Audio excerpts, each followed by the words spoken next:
जय श्री श्याम। क्रांति उड़ीसा मीडिया में आपका स्वागत है। मैं हूं नंद किशोर जोशी।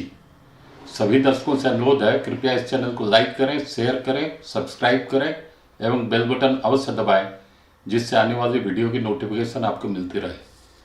अभी हम चर्चा करने जा रहे हैं राजस्थान में नए चीफ मिनिस्टर की। नए चीफ मिनिस्टर के नाम की घोषणा हुई है। नए चीफ मिनिस्टर होंगे भजन लाल शर्मा। उसी के बारे में हम चर्चा करने जा रहे हैं। दरअसल क्या है कि मोदी और शाह की जो पॉलिसी है वो बहुत मीडिया वालों को भी चौंका देती है। कोई भी भारत में ये भजन लाल शर्मा जो मुख्यमंत्री होंगे, मैं सोचता हूँ भारत में किसी भी पत्रकार ने, किसी भी मीडिया हाउस ने अभी तक कोई भी प्रेडिक्शन नहीं किया है इनके बारे में कि इनकी संभावना दिखती है मुख्यमंत्री बनने की राजस्थान की। मैंने भी इसके ऊपर कम से कम भी हमारी क्रांति उड़ीसा मीडिया की तरफ से राजस्थान चीफ मिनिस्टर के ऊपर 2-3 वीडियो में हमने चर्चा की थी। शायद 2 वीडियो में चर्चा की थी, उसमें 3-4 नाम के बारे में हमने उल्लेख किया था। लेकिन ये भजन लाल शर्मा के बारे में तो हमने सोचा भी नहीं था, कि हमारे पास कोई खबर भी नहीं थी, कि हमने उल्लेख भी नहीं किया। हाँ, एक बात हम बारंबार 2 या 3 वीडियो में अलग से, जिस समय चुनाव हो रहे थे उस समय और चुनाव पश्चात भी हमने 2-3 बार बोला था, वसुंधरा राजे सिंधिया कोई हालत में चीफ मिनिस्टर नहीं हो सकती। ये बात जो हमारा प्रेडिक्शन है चुनाव के पहले, चुनाव के दरमियान और चुनाव के पश्चात, वो 100% सत्य साबित हुआ।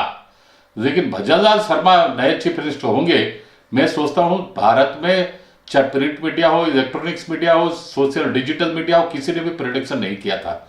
और मोदी जी का जो आजकल सारा काम होता है सरप्राइज, उसको हिंदी में बोलते चौंकाने वाला, वही चौंकाने वाला काम ही हुआ है। और भजन लाल शर्मा नए मुख्यमंत्री हुए हैं राजस्थान के।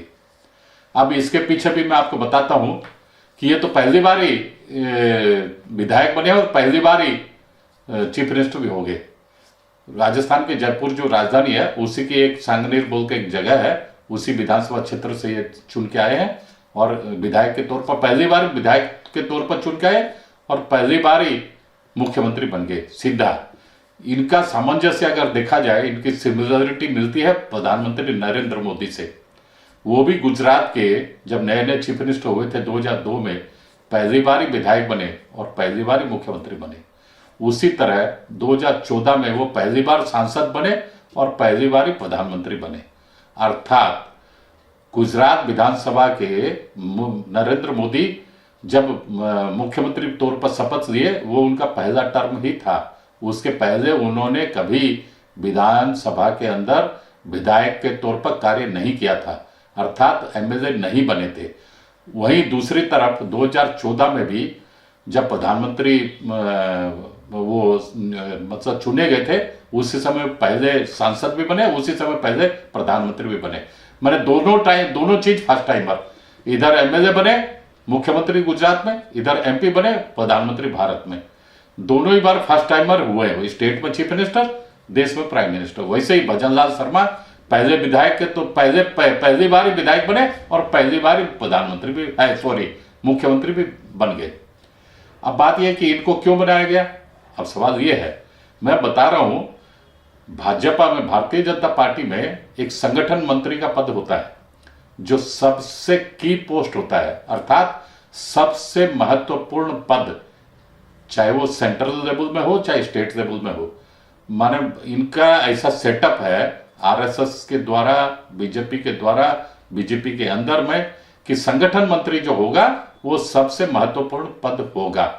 प्रेसिडेंट अपनी जगह कार्य करते हैं, वाइस प्रेसिडेंट भी बहुत सारे होते हैं, जनरल सेक्रेटरी भी बहुत होते हैं, सेक्रेटरी भी होते हैं और ट्रेजरर भी है, जॉइंट सेक्रेटरी भी है। लेकिन उसमें सब जगह स्टेट लेवल में, नेशनल लेवल में एक संगठन मंत्री का पद होता है जो खास होता है। और वो मतलब वो पद ऐसा है कि समर्पित कार्यकर्ता जो हो, संघ से पूरा जुड़ा हो, वही लोग साधारणतया संगठन मंत्री बनाए जाते हैं और जिनकी साफ सुथरी छवि भी हो।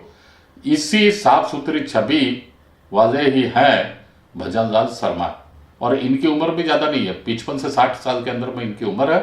और साफ सुथरी छवि वाले हैं, सबसे मिलनसार व्यक्ति हैं और मतलब सबके साथ में, सबको साथ में लेकर चलने में विश्वास करते हैं।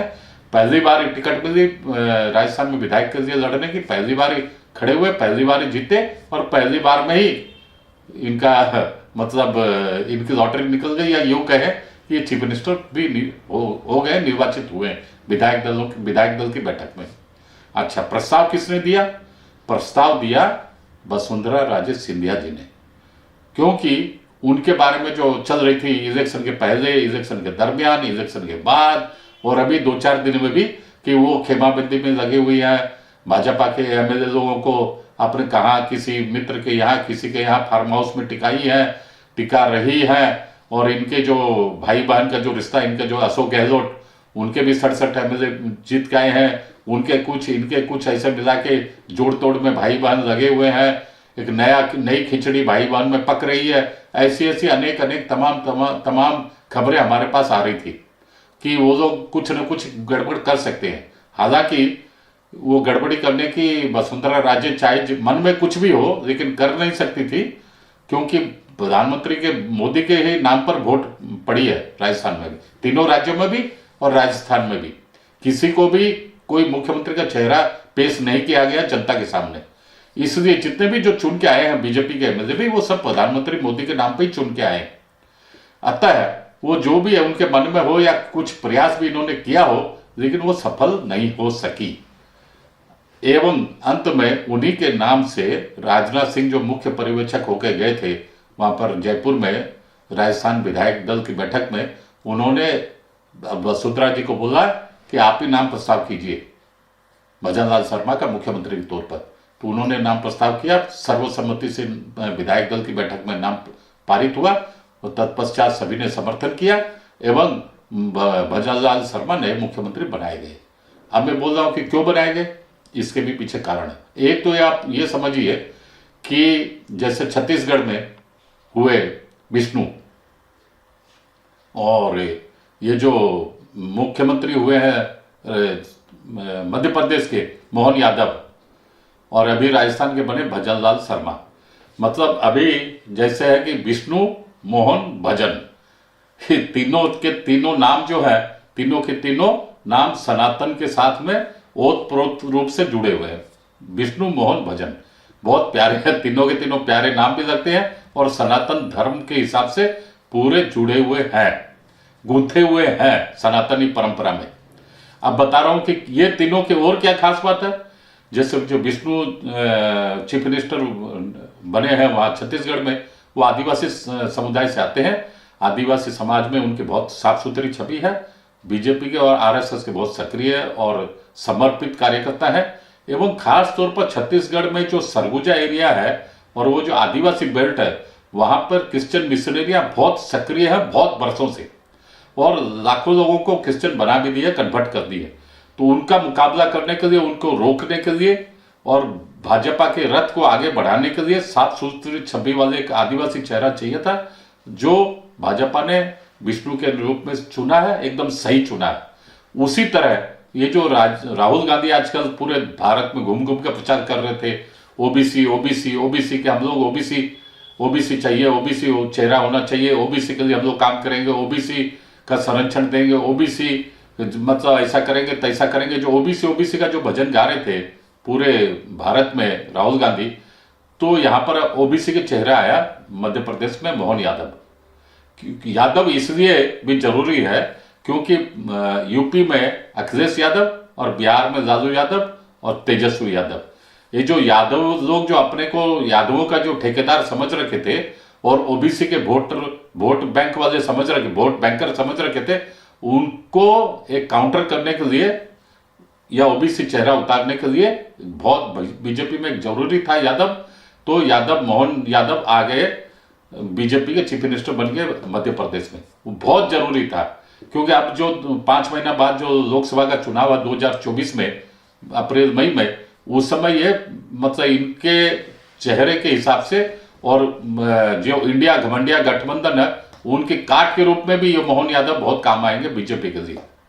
और छवि भी बहुत साफ सुथरी है, जुझारू वाली छवि है। अब मैं आ रहा हूँ राजस्थान के भजनलाल शर्मा की बात पर। इनकी उम्र शायद 57-58 साल है, और ये अभी 3-4 बार और आराम से मतलब राजस्थान का चुनाव भी लड़ सकते हैं, केंद्र में भी जा सकते हैं, और इनकी छवि भी साफ सुथरी है, सबसे मिलनसार है।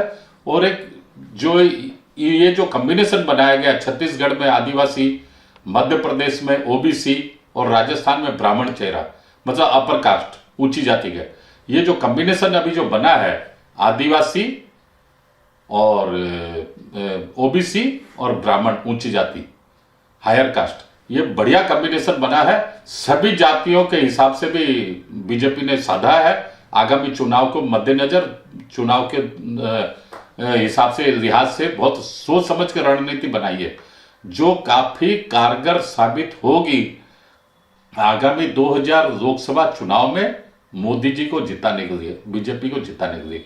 मैं तो बोलता हूं ये जो कॉम्बिनेशन बना, आप देखिए, राजपूत लोग जो अपर कास्ट में राजपूत भी आते हैं, जिनको राजस्थान में ठाकर बोला जाता है, तो राजपूत चेहरे हैं दो, योगी आदित्यनाथ, और वहां ये जो उत्तराखंड में है, उत्तराखंड में भी ये क्या तो उनका नाम है भी मुझे, धामी, पुष्कर सिंह धामी, तो वो भी राजपूत है। तो मतलब क्या, राजपूत, ब्राह्मण, आदिवासी, पिछड़ी जाति, सब के सब लोगों को इन्होंने साधने की कोशिश की है, जैसे कि कोई भी बंदा छूट न जाए, और सभी लोगों को एक सनातनी माला में गूंथने का प्रयास किया गया है भारतीय जनता पार्टी के द्वारा, जो इनके लिए लाभकारी साबित होगा आने वाले समय में और आने वाली लोकसभा चुनाव में। आज के अंक में इतना ही, अगले अंक में फिर मिलेंगे। जय हिंद, वंदे मातरम।